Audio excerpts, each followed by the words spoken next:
Bien débuter en bourse. Vous êtes nombreuses à vous demander comment faire et surtout combien investir.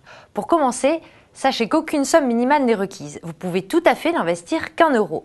Mais vos chances de gain seront alors quasi nulles car pour acheter des actions, vous devez passer par un intermédiaire, un courtier.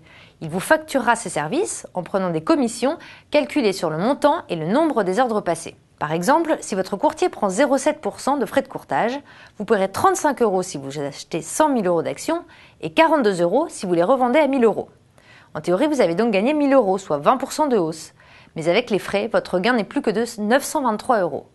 Si vous investissez de trop petites sommes, ces frais risquent donc de pénaliser fortement votre gain, car de nombreux courtiers facturent un minimum de 10 euros pour chaque ordre passé. Vous devrez donc réaliser au moins 20 euros de plus-value pour entrer dans vos frais. Sachez aussi que la bourse n'est pas un casino. Tout miser sur une seule valeur est très risqué. Une mauvaise nouvelle sur l'action en question et vos pertes peuvent vite devenir vertigineuses. Vous pouvez bien sûr toucher le jackpot si l'action s'envole, mais cette probabilité reste très faible.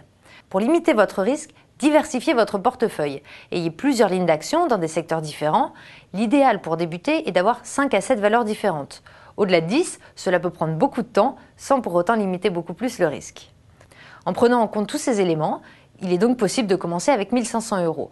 Mais avoir des montants significatifs sur chaque ligne pour diminuer l'impact des frais de courtage suppose en général un montant initial d'environ 5 000 euros en les plaçant sur le long terme.